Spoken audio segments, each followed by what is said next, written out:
Sarve Bhavantu Sukhina. A very good morning to all of you guys. You are welcome to your channel, Josh Team and TM Wikipedia. So here guys, we are discussing the modern history. Okay, and today we are going to discuss the British and further. So it was the 31st December 1600. The charter was issued by Queen Elizabeth I, that is Queen Elizabeth I of England, which gives trade monopoly for 15 years. English East India Company was established in 1600. So in 1600 the date was 31st December, जब queen Elizabeth प्रथम ने एक charter issued किया और उसके द्वारा यहाँ east India company बन करके उभरती है। ये कंपनी 15 साल के लिए यहाँ ट्रेडिंग के लिए एलिजिबल हो गई थी और यहाँ आती है ना। फिर यहाँ फर्स्ट मैन होते हैं Captain Hawkins. Captain Hawkins of England arrived at royal court of Jahangir in 1609 में ये आते हैं जहांगीर के दरबार में Captain Hawkins. Seeking permission to establish England trade centre at Surat but was refused by Jahangir due to the Portuguese pressure. अब यहाँ इनके पहले से अंग्रेज़ों के पहले से आ चुके थे पुर्तगाली लोग और उस कारण से उनका प्रेशर था, तो जहांगीर जो है ये इन लोगों को अलाउ नहीं करते हैं कि यहाँ फैक्ट्री आप लोग बनाएं। और इसके पीछे की कहानी जानें तो हॉकिंस जो थे ये महाराज अकबर के नाम का लेटर लेकर के आए थे, बट यहाँ जब पहुँचे वो तो महाराज अकबर नो मोर हो गए थे, यानी वो दुनिया में नहीं थे अब। तो उनके बिहाफ पे ये मिलते हैं किससे मिलते हैं? जहांगीर से। With Captain Thomas Best victory over Portuguese से a first factory set in to सूरत।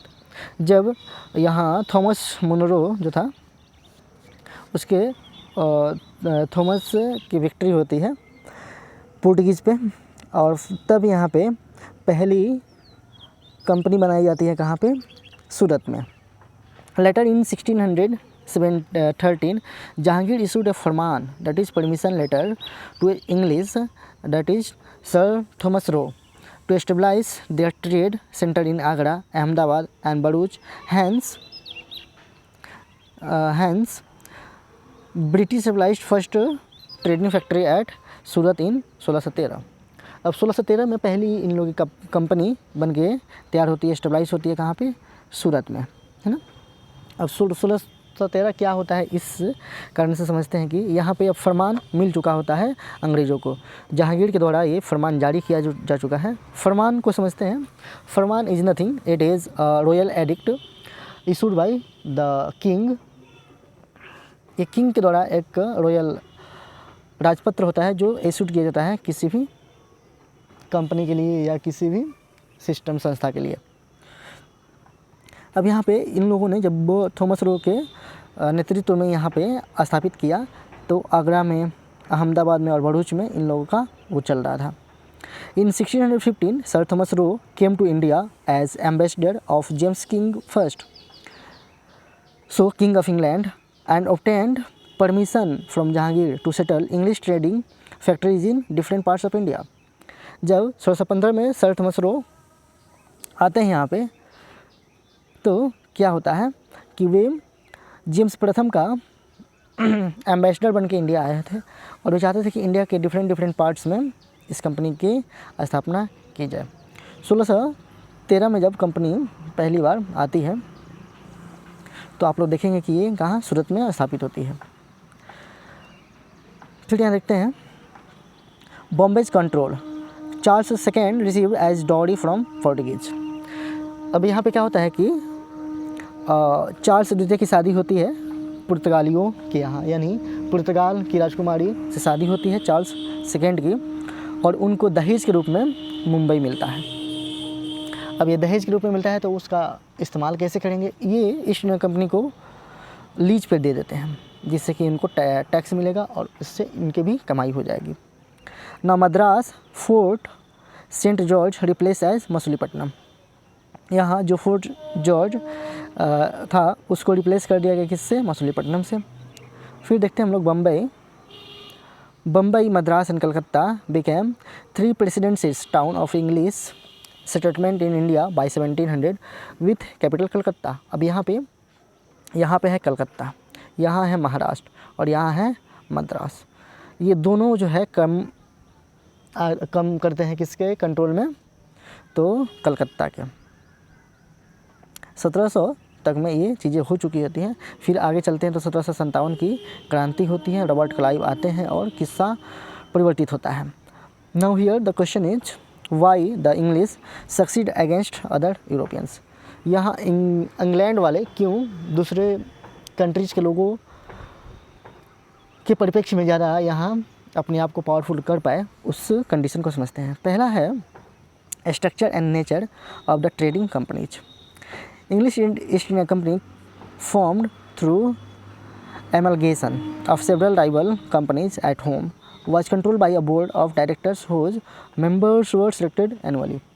यहाँ पे क्या होता है कि जो कंपनी होती है ईस्ट इंडिया कंपनी, इसमें बहुत सारे लोगों की क्या होती है, एमलगेशन होती है। मतलब कि आप देखिएगा कोई एक व्यक्ति कोई चीज़ चला रहा है, जैसे सरकार की बात लीजिए, सरकार अगर एक ही पार्टी के लीडर चला रहे हैं तो उसमें मोनोपोली हो जाएगी, कोई किसी से डरेगा नहीं। अगर वही विपक्ष में कोई चीज़ हो तो विपक्ष वाले अपने आप को सत्ता में लाने के लिए अच्छे कार्य करेंगे।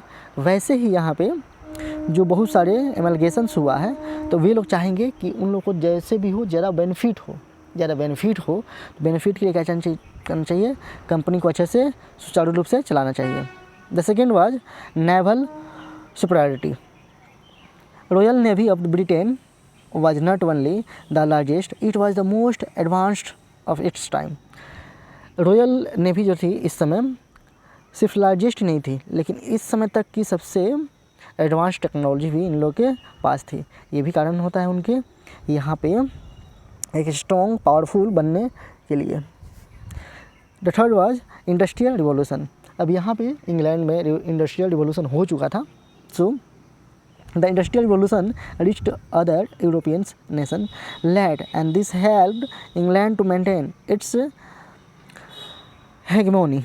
The Industrial Revolution started in England in the early 18th century। 18वीं सदी के पहले में ही यहाँ पे इंडस्ट्रियल रिवोल्यूशन हो चुका था, जिसके कारण इन लोगों को कच्चे वस्तुओं की आवश्यकता पड़ती थी। और कहाँ से आएगा तो कॉलोनीज से आएंगे। The next is military skill and discipline। The British soldiers were disciplined, a lot well trained। The British commanders were strategists who tried new tactics in warfare। अब यहाँ पे जो इंग्लिश सोल्जर्स थे, ब्रिटिश सोल्जर्स थे, वे लोग discipline थे, decline थे और ट्रेंड थे, वेल ट्रेंड थे।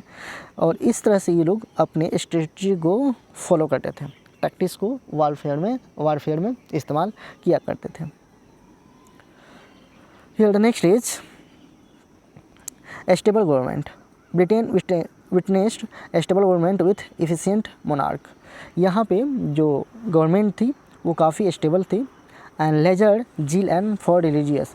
यहाँ पे इन लोगों में बहुत कम उत्सुकता थी, किसको लेकर के, रिलीजन को लेकर के।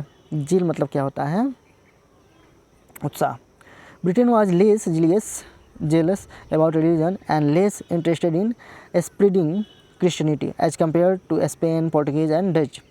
वहीं पोर्टुगीज़ या स्पेन तथा डच की बात करें, नीदरलैंड की बात करें, तो ये लोग अपने हारमोनी को, अपने क्रिश्चियनिटी, अपने जो उन लोगों का धर्म था उसको बढ़ाना चाहते थे, फैलाना चाहते थे। जैसे हम लोग पोर्टुगीज़ को देखे थे कि वो लोग यहाँ पे सती जो प्रथा थी उस वैसी औरतों को भी ये लोग शादी के द्वारा या जो यहाँ की महिलाएं थी उनको वैवाहिक संबंध से अपने पॉपुलेशन को बढ़ाने में लगे हुए थे। सो वो that was the bad thing. Use of डेप्ट मार्केट।